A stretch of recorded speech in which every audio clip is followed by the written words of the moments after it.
আপনি যেমন হিন্দুত্ববাদকে একেবারে মনে প্রাণে গ্রহণ করেছেন, এবং আমার তো মাঝে মাঝে জানতে ইচ্ছা করে মানে একেবারে বামপন্থী অতীত থেকে হাতে তাগা বেঁধে কেমন লাগে, মানে এই যে ট্রানজিশনটা, এই ট্রানজিশনটাও তো একটা ট্রানজিশন। হ্যাঁ অবশ্যই ট্রানজিশন। তো এই যে ট্রানজিশনটা কখন সবচেয়ে বেশি উগ্রভাবে ফুটে উঠলো বলুন তো?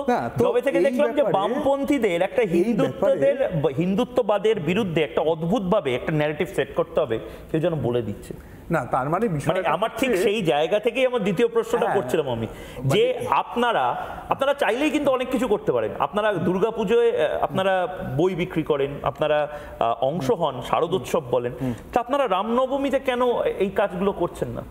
আপনারা তো রামনবমীর মিছিল না হয় অর্গানাইজ করলেন না, আপনারা রামনবমীর মিছিল যারা অর্গানাইজ করছে তাদেরকে একটু খাবার, খিচুড়ি, এই সমস্ত কিছু তো আপনাদের ক্যাডার যারা তারা দিতেই পারেন। মানে রামে কি ভয় আপনাদের? মানে আপনি তো দেখা যাচ্ছে মোটামুটি ভাবে গোদারের সিনেমা বানিয়ে ফেলছেন, মানে লেফট ইউনিটি, মার্কস, মাও থেকে আবার ফট করে রামনবমী, মানে অসাধারণ জাম্প কাট। না না, কি মাদুলিবাদের কোনো মানে কোনো দ্বিমত আছে?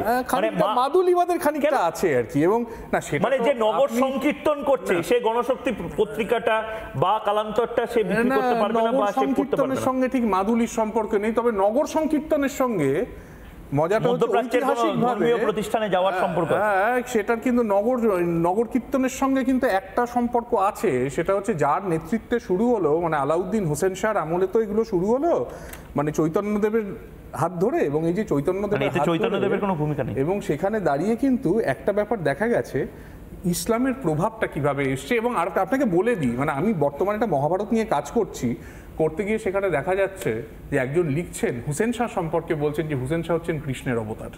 আমাদের বাংলার সংস্কৃতিটা এইখানে, যেখানে আমরা কোনোভাবে এই যে ধর্মীয় ভেদাভেদগুলো আমরা করি না, কিন্তু আজকে অমিত শাহ এবং তার যে মিডিয়া সেল হিসেবে আপনারা কাজ করছেন, সেখানে আপনারা এই ধর্মীয় ভেদাভেদটা তৈরি করছেন।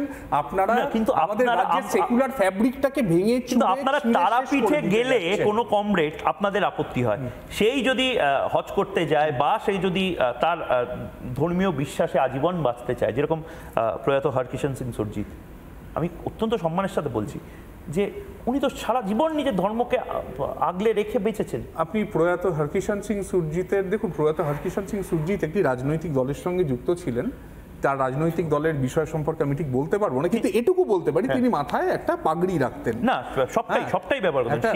শিখ সম্প্রদায়ের যে জিনিস তার প্রত্যেকটাই উনি ব্যবহার করতেন। একটা জিনিস আমার কারা কৃপান সবটাই। হ্যাঁ, আপনি একটা, আমার মনে হয় যে কারা কৃপান আমি কখনো দেখিনি, হাতেও কড়া কখনো দেখিনি।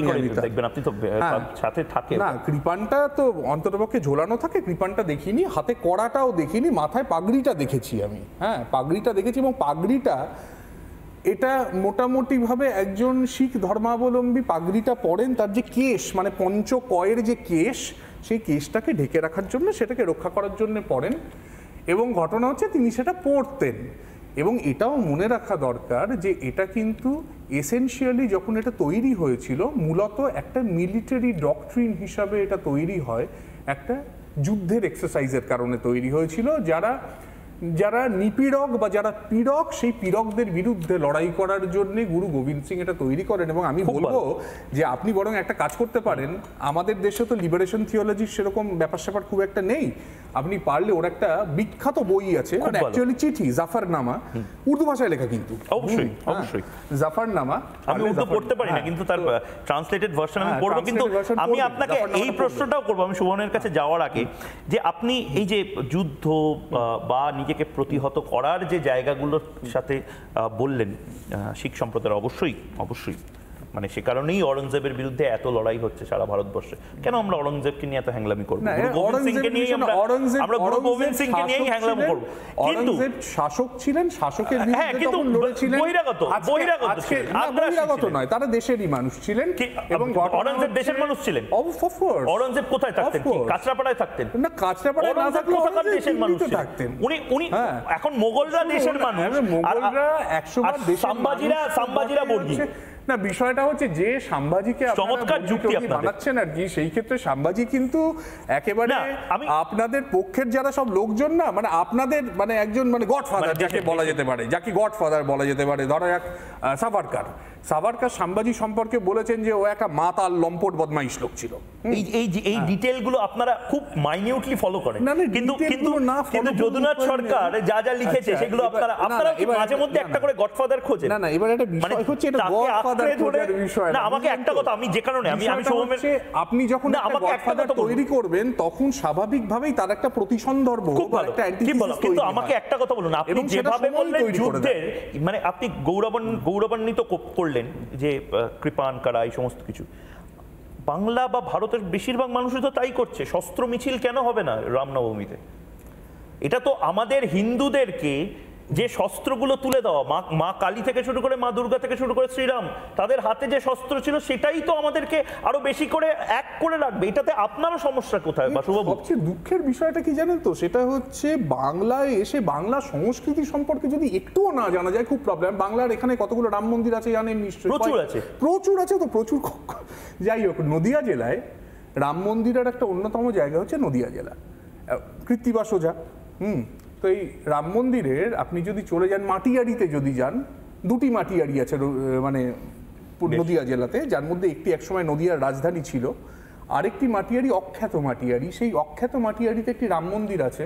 সেখানে গিয়ে রামের রূপটি দেখে আসবেন তো তার হাতে কোনো অস্ত্র নেই, দীর্ঘদিন আগে, এবং তাদের একটি রামায়ণ অব্দি আছে, এবং সেখানে রাম যে কাঁদছেন সেই কান্নার যে বর্ণনা দেয়া আছে, সীতার জন্য তার যে ব্যাকুলতা প্রকৃতির সঙ্গে মিলিয়ে মিলিয়ে সেই নিয়ে আলোচনা আছে।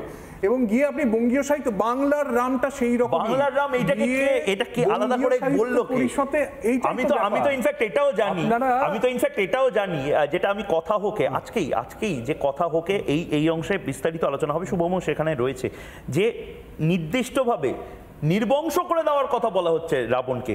তো মানে আমি বুঝতে পারছি যে আপনাদের, আমি এইটাই জানার চেষ্টা করছিলাম কম্পালশনটা কি, সমস্যা কম্পালশন একটা আছে। কম্পালশন হচ্ছে রামকে নিয়ে বেশি কিছু বললে আপনারাও, বাংলার রামকে তুলে আনা, বিজেপি যে অদ্ভুত একটা রাম নামক একটা অদ্ভুত বস্তুকে তুলে আনছে, তার বিপরীতে বাংলার যে রাম, যে শান্তিকামী রাম, বিজেপি যেমন অশোক, মানে আমাদের যে অশোক স্তম্ভের সিংহগুলোকে, সেখানে কি ছিল, সেখানে ছিল সাক্ষ্য সিংহের যে স্নিগ্ধতা, সেই স্নিগ্ধতা নিয়ে সেটাকে দাঁড়িয়ে একটা অদ্ভুত একটা হিংস্র প্রকৃতির, এটার সাথে দর্শনের বিষয়। এটা বিজেপির লোকেরা তো দর্শনটা বোঝে না, ঠিক বিজেপির লোকেরা দর্শন বোঝে না, কেউ কিছু বোঝে না। যদি অন্ততপক্ষে গর্ভবতী মায়ের পেট চিরে তার ভ্রূণ বের করে আনা, গুজরাটের দাঙ্গায় আপনার মোদি করেছিলেন, মোদি এটা নিজে বলেছিলেন, আপনাদের গুজরাটের দাঙ্গায় যা করা হয়েছিল সেই সংস্কৃতিতে আপনারা রামকে এঁচে নিতে চান, তো সেইটা হচ্ছে মূল সমস্যার জায়গা। আমরা বাংলার যে রাম, সেই আমরা বাংলার রামকে আমরা প্রতিষ্ঠিত করতে চাই। এবং আমার ভালো লাগছে ভেবে যে এখনো আমাদের এখানে এশিয়াটিক সোসাইটিটা, অবশ্য যা অবস্থা আপনারা করেছেন, এটা হয়তো কদিন পর সেই পুঁথিগুলো জ্বালিয়ে দেবেন, কিন্তু বঙ্গীয় সাহিত্য পরিষদটা এখনো আছে, এবং সেই পরিষদে বাংলা রামায়ণের পুঁথিগুলো এখনো ইনট্যাক্ট আছে, সেখানে বাংলা রামের মূল চরিত্রটা পাওয়া যায়। বেশ, আমি জানি না আপনি এশিয়াটিক সোসাইটিও ভারতবর্ষ জ্বালিয়ে দেবে, কিন্তু বাংলাদেশে ইউনুসের কোনো দোষ আপনারা দেখতে পারবেন না। যাই হোক, আমি নানা ধরনের কন্টেন্ট দেখার জন্য লাইক করুন, শেয়ার করুন আমাদের ফেসবুক পেজ, সাবস্ক্রাইব করুন আমাদের ইউটিউব চ্যানেল। পাশাপাশি অন্যান্য ব্রেকিং নিউজের জন্য অবশ্যই চোখ রাখুন রিপাবলিক বাংলায়।